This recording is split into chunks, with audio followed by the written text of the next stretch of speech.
इस हवेली में छुपा है एक राज जो आपकी नींद उड़ा देगा। रात के समय कार धक्के खाते हुए रुक गई और उसमें आरव नीचे उतरा और गाड़ी देखी। उस वक्त रात के ठीक 9 बज रहे थे। फिर उसने कार का बोनेट खोला और उसे ठीक करने की कोशिश करने लगा, लेकिन गाड़ी स्टार्ट नहीं हो रही थी। आरव ने मोबाइल से मदद मंगवानी चाहिए, पर उसमें नेटवर्क का नामो निशान नहीं था। उसने गाड़ी की पिछली सीट पर सोई हुई अपनी पत्नी मिताली को आवाज़ दी। मिताली, अरे यो मिताली, उठो जल्दी से, हमें आज की रात किसी गेस्ट हाउस या होटल में बितानी होगी। हमेशा की तरह मिताली नींद से ही बड़बड़ाते हुए उठी। आरव, तुमसे एक काम ढंग से नहीं होता। कब से बोल रही हूँ, ये तुम्हारी पुरानी खटारा बेचकर कम से कम एक सेकेंड हैंड कार तो ले लो। जवाब में आरव बोला, खरीद लेंगे महारानी, अब अपना बैग उठाओ और चलो कहीं रात गुजारने का जुगाड़ करते हैं। फिर दोनों जंगल की कच्ची सड़क छोड़ के मेन रोड हाईवे पर आ गए। उसी वक्त उन्हें जंगल में दूर कहीं से भेड़ियों के रोने की आवाज़ आने लगी। उन भेड़ियों की आवाज़ उस काली रात को और भी डरावना बना रही थी। दोनों लगभग आधा घंटा चलते रहे, पर उन्हें ना कोई लिफ्ट मिली और ना कोई होटल। मिताली बोली, आरा, तुम्हारे बेवकूफ़ दोस्त मिंटू ने ये कौन से वीराने में फार्म हाउस खरीद रखा है। इस बात पर आरा कुछ कहता, उससे पहले ही आसमान में जबरदस्त बिजली कड़की। उस आवाज़ से डरी हुई मिताली आरव के सीने से लिपट गई। उस वक्त आरव के चेहरे पर एक छोटी सी मुस्कान चमक गई। तेज बारिश के आसार नजर आने लगे थे। तभी चलते चलते बिजली की चमचमाती तेज रोशनी में उन्हें एक पुरानी हवेली दिखाई दी। वह दोनों तेजी से दौड़ते दौड़ते उस हवेली के नज़दीक पहुंचे। हवेली के गेट पर उन्हें कोई वॉचमैन नज़र नहीं आ रहा था, इसलिए वह दोनों गेट खोलकर हवेली के मुख्य दरवाजे पर पहुंच जाते हैं। दरवाजे पर डोर बेल के नाम पर एक पुरानी रस्सी किसी सांप की तरह लटक रही थी। उस रस्सी को आरव ने 2-3 बार खींचा, लेकिन अंदर से किसी भी घंटी की आवाज़ नहीं आई। फिर मिताली ने दरवाजे पर खटखटाने के लिए अपना हाथ जैसे ही आगे बढ़ाया, उससे पहले ही अंदर से एक भारी आवाज़ आई, अंदर आ जाओ, दरवाजा खुला है। उन दोनों को यह बात अजीब लगी, क्योंकि अंदर से किसी भी घंटी की आवाज़ नहीं आई थी और ना ही उन दोनों ने कोई आवाज़ की थी। फिर ज़्यादा ना सोचते हुए वह दोनों दरवाज़ा खोलकर अंदर चले गए। दरवाजे के ठीक सामने झूले पर बैठकर एक आदमी शाही अंदाज में सिगार पी रहा था। उन्हें देखते ही आरा बोला, सर, हम यहाँ से कुछ ही किलोमीटर दूर हमारे दोस्त का फार्म हाउस देखने जा रहे थे, पर बीच रास्ते में हमारी कार खराब हो गई और मदद बुलाने के लिए मोबाइल में नेटवर्क भी नहीं है। क्या हम आपके फ़ोन से एक कॉल कर सकते हैं? झूले पर बैठे उस आदमी के चेहरे पर कोई भाव नहीं था। उसने कहा, जरूर कीजिए। टेलीफोन ऊपर के आखिरी कमरे में है। आरव ने उन्हें पहले परिचय देना उचित समझा। उसने कहा, मेरा नाम आरव है और ये मेरी पत्नी मिताली है। जवाब में वह आदमी बोला, मेरा नाम दादा ठाकुर है, मैं इस हवेली का मालिक हूँ। आरव और मिताली हवेली की शान देखते ही रह गए कि उनकी नज़र दादा ठाकुर के पीछे वाली दीवार की सबसे बड़ी फोटो फ्रेम पर पड़ी, जो खाली थी और पूरे घर में तस्वीरें ही तस्वीरें थी। हैरानी की बात तो ये थी कि किसी भी तस्वीर में कोई भी हंस नहीं रहा था।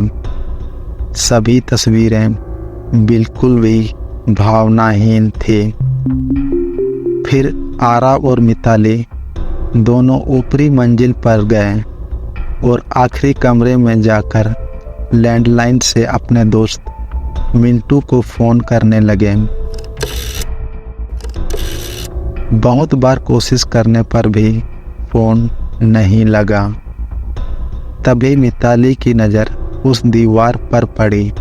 वहाँ और एक फ़ोटो फ्रेम टंगी थी। उसमें भी कोई तस्वीर नहीं थी, सिर्फ खाली फ्रेम। उन्हें यह बात थोड़ी अजीब लगी। फिर दोनों नीचे गए और दादा ठाकुर से बोले, आपके लैंडलाइन से फ़ोन नहीं लग रहा है। दादा ठाकुर बोले, फोन लाइन में हमेशा गड़बड़ी रहती है, दोबारा से प्रयास करें, या चाहे तो आज की रात आप यहीं रुक सकते हैं। मिताली और आरव कमरे में जाकर फिर कॉल करने लगे, पर सब बेकार। आखिर में दोनों ने रात को वहीं रुकने का फैसला किया। बेड पर लेटते ही दोनों की आंख लग गई। रात के करीब 1 बज रहे थे। आरव की नींद अचानक से खुल गई और वह एक बार फिर से अपने दोस्त को फ़ोन लगाने लगा, लेकिन उस वक्त फ़ोन पूरी तरह से डेड था।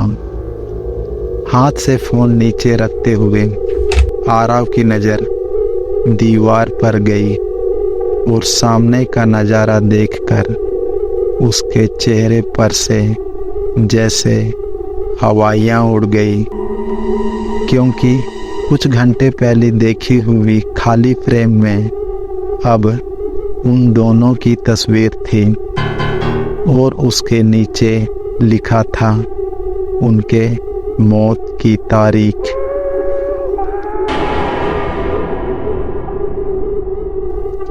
उसने मिताली को उठाया और उसे तस्वीर दिखाई।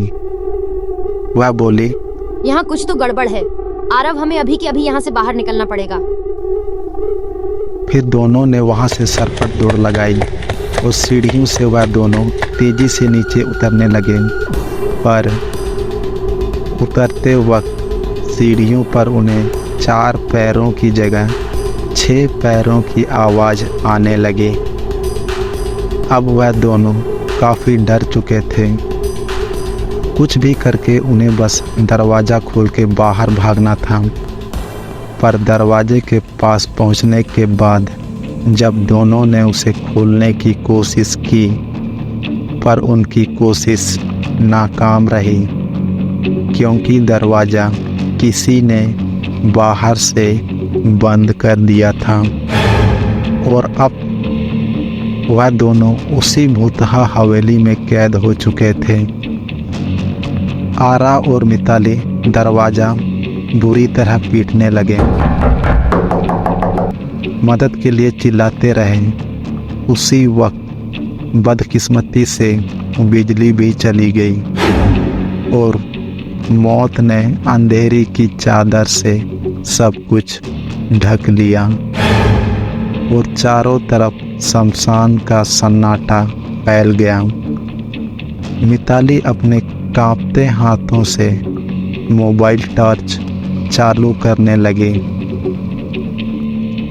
जैसे ही उसने टॉर्च चालू की, उसकी रोशनी सबसे पहले सामने वाली उस बड़े से फोटो फ्रेम पर पड़ी, जिस फ्रेम को आते वक्त दोनों ने खाली देखा था। उस खाली फ्रेम फोटो में अब झूले पर बैठे दादा ठाकुर की तस्वीर शैतानी मुस्कान दे रही थी और अगले ही पल दादा ठाकुर की तस्वीर से धीरे धीरे गायब होने लगी और उसके नीचे रखा हुआ झूला बिना हवा के ही झूलने लगा। उस भयानक मंजर को देखकर मिताली की जैसे सांसें थम गई और आरव बस बेसुध देखता ही रहा। कुछ ही पलों में मोबाइल भी स्विच ऑफ हो गया। अब तक उजाले में मिताली और आरव को वहाँ पर एक दूसरे के सांसों की आवाज़ आ रही थी, पर अब अंधेरे में उन्हें और कई सारे लोगों के सांसों की आवाज़ सुनाई देने लगी। एक एक करके सभी आवाज़ें नज़दीक आ रही थी और कुछ ही पलों में एक दर्द भरी चीख।